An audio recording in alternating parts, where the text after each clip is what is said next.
السلام علیکم ورحمۃ اللہ وبرکاتہ۔ دوستوں، امید کرتا ہوں آپ خیریت سے ہوں گے۔ میں ہوں محمد مقصود قاسمی اور آپ دیکھ رہے ہیں باغ مدینہ یوٹیوب چینل۔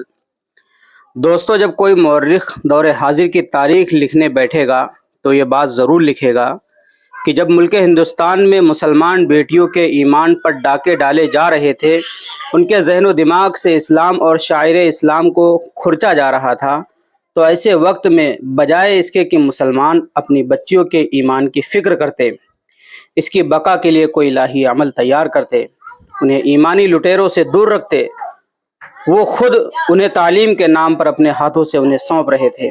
شاید اسی دن یا اسی وقت کے لیے ہمارے درمیان ایک گمنام شاعر سرفراز بزمی نے کہا تھا کہ اللہ سے کرے دور تو تعلیم بھی فتنہ، املاک بھی اولاد بھی جاگیر بھی فتنہ۔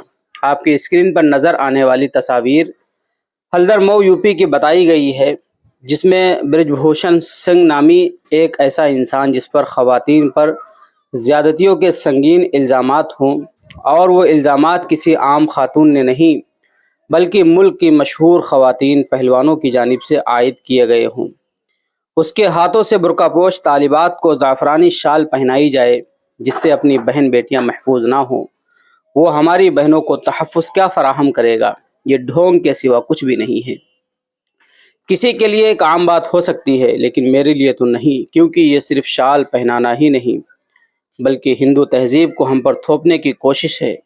خدا را اپنے ایمان کی فکر کیجئے، ورنہ پچھتاوے کے سوا کچھ ہاتھ نہیں آنے والا۔ اس تحریر کو لکھنے والے ہیں حذیفہ ایوبی صاحب، جنہوں نے واقعی حق بات کو بالکل بیان کیا ہے۔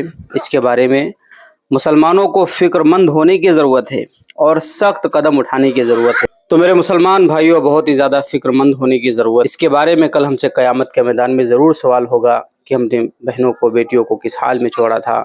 اس لیے خدا را جاگ جائیں اور اپنی بیٹیوں کے اپنی بہنوں کے ایمان کے تحفظ کے لیے کوئی سخت قدم اٹھائیں، اور جو حرکتیں ہم اور آپ کے سامنے ہیں اس سے بچنے کی حتی الامکان کوشش کریں، خود بھی بچیں اور دوسروں کو بھی تلقین کریں۔ اب آپ حضرات کا اس کے متعلق کیا کہنا ہے نیچے کمنٹ کیجئے۔ پہلی بار آئے ہیں چینل پر تو سبسکرائب بھی کر لیجئے۔ چلیے دوستوں، پھر ملتے ہیں انشاءاللہ جلدی کسی نئے ویڈیو میں کسی نئے ٹاپک کے ساتھ۔ السلام علیکم ورحمۃ اللہ وبرکاتہ۔